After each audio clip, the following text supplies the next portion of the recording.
Hello and welcome. I'm Vijay Srinivas. In a huge setback for US President Donald Trump, the US Supreme Court has struck down his global tariffs, ruling that the president had overstepped his powers. Trump has now replaced the tariffs struck down by the top court with a new 10% global levy, calling the ruling terrible and describing the judges who ruled against his policy as fools. We're now joined by top columnist, Ms. Seema Sirohi. Thanks very much indeed for your time, ma'am. Let me begin with you. You've written extensively about this on the Economic Times. What are your initial thoughts on this? You see it as a beginning of the end of Trump's tariff tantrums? Actually, quite the opposite. It is just one blow, so he cannot use the emergency power, the law that he was using to apply global tariffs. But he has many other sections under the trade law that he can deploy. They will be a little more cumbersome, but the same amount of tariffs can be put on countries. It may take a little longer, but I don't think the story is over yet. Okay. Trade protectionism has been the crux of the Trump's policy. Be it political or be it economic. And he in fact called it tariffs are the most favorite word in the dictionary. He said it at some point of what is one of his political rallies. Does this verdict politically weaken him? And I ask you this in the backdrop of the midterm election that's coming up in the United States this year. Yes, it's a political blow, not a technical blow, but a political blow, because the prices haven't really come down for the American consumers. So that's always been kind of a problem for President Trump. And now going into the midterms, where some Republicans in the House of Representatives have voted with the Democrats against tariffs. So the writing on the wall is clear. They don't want to be associated with this kind of aggressive manner that President Trump has taken over the past 1 year. He's made enemies out of friends and alienated so many countries. So yes, politically, it's a big problem. Although, and some people have already taken objection to the manner in which he talked about the Supreme Court justices today in his press conference. So he was very insulting, and he said things like their families would be ashamed of them and things.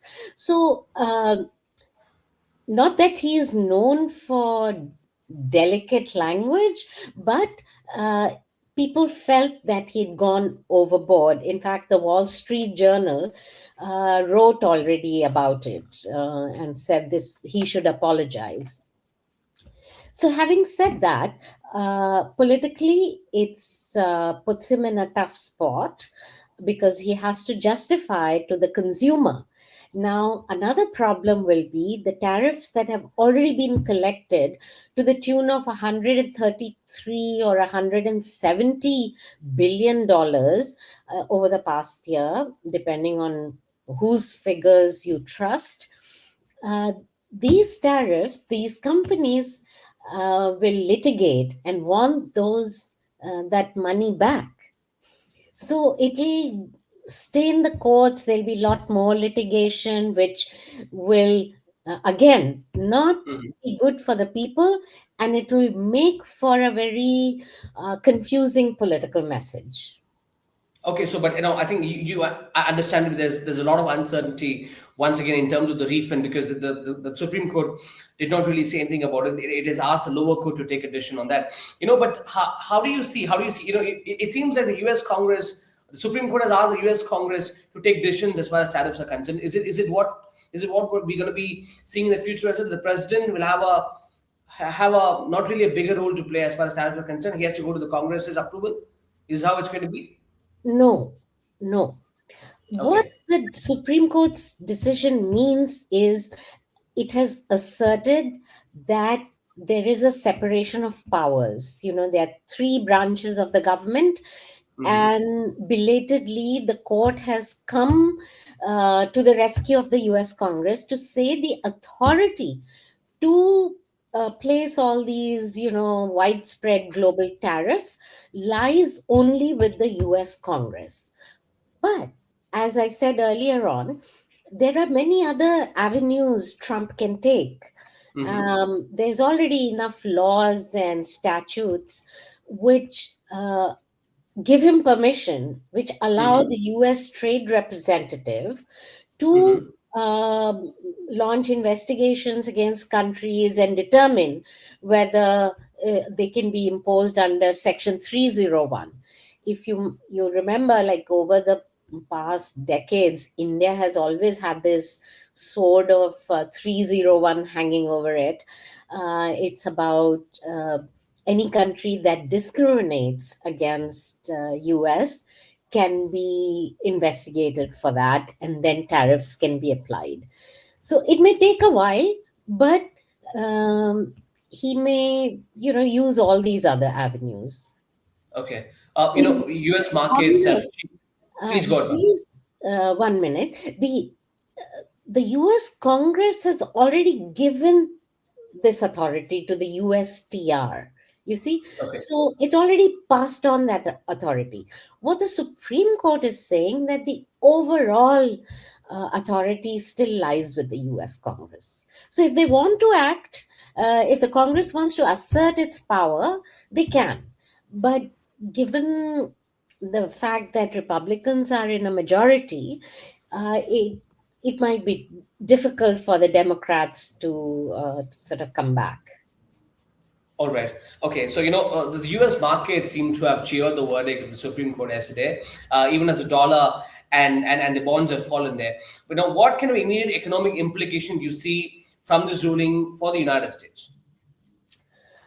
See, right now the markets haven't reacted in a huge way, either negatively or positively. There's a I bit of a think, cautious optimism there, but yeah, there's cautious optimism, but there's still a lot of uncertainty as to how things will play out. that's right. I think more important is to consider how the countries with which he signed these trade deals, imposing all these tariffs, how that pans out, especially for India. So some critics are already saying that India should have waited for the Supreme Court judgment to come before Hmm. finalizing the trade arrangement, the tariff arrangement. So we shall see. But what the judgment does is that it negates the all the tariffs that were imposed under the IEEPA, the International Emergency Empowered Act, the long name. So now the tariffs are down to zero. Now he's imposed 10% under another law. Hmm. Now they will use other laws to impose more tariffs. So there'll be some confusion, a long period of uncertainty as to how these countries will fare, including India, um, under the new situation. It's very interesting. You brought in the topic of the India US FTA, which was also touted to be the daddy of all deal. They call it here. Exactly. The former Home Minister and the Finance Minister, Mr. P. Chidambaram, had tweeted yesterday. That India, what will happen to the deal that has been the deal framework that's been signed a couple of days back. There's again a lot of uncertainty there. What practical impact could this ruling have? You think there's a lot of positive that positive things for India as far as the exporters here are concerned? Uh, See, the agreement that was negotiated, for which the joint statement came out, already brought down the tariffs from 50 to 18%. Now, those 18%, as of from what I understand, they also are down to zero. Now, Hmm. the new thing is the 10% he That's announced. right. Yeah. Yeah. But apparently the steel tariffs continue to remain, isn't it? Yes, steel tariffs were imposed under another statute, not Hmm. under the IEEPA. So we have to see, the picture is very muddy right now. Okay. I've been asking around, and some people are saying that India can renegotiate the Hmm. arrangement. But when Trump was asked today about it, he said, no, the deal with India stands, because India is paying tariffs to the US and we are not paying tariffs to India. So this is how it's going to be. And then he went on to, praise the prime minister and all that. So, uh, but given the judgment, I don't know how the arrangement can stand, how the deal Okay. stands. So we'll have to wait for a couple of days to figure it out. That's right. Okay. So, one last question there, Ma'am. Trump had unleashed a chaos across the global trade order, the world markets, and nations around the world were scrambling to diversify their, trade partnerships with like-minded trade partners. We've seen in the Davos as well, right? Could this decision restore some confidence in the United States as as a predictable trade partner for world countries? It depends again. We have to wait and see, because the Treasury Secretary, Scott Bessent, gave a statement in Dallas today, where he said that the amount of tariffs they were collecting will remain the same. And he's not disturbed at all by the judgment. But what it does show is that institutions in the US can stand up, um, and the Supreme Court did that, because the majority of the justices, which included two justices appointed by President Trump, uh, that, That's right. this, Yeah. yeah, so They are that the ones who actually offer the dissenting judgment there. only one of his appointees Okay. dissented, but the others, they were two, Gorsuch and Amy Coney Barrett, who went with the majority opinion that these tariffs are illegal. So Trump was very angry with them, and uh, he didn't expect that to happen. All right. Thank you very much, man. Such a pleasure talking to you. Thank you. Thank you.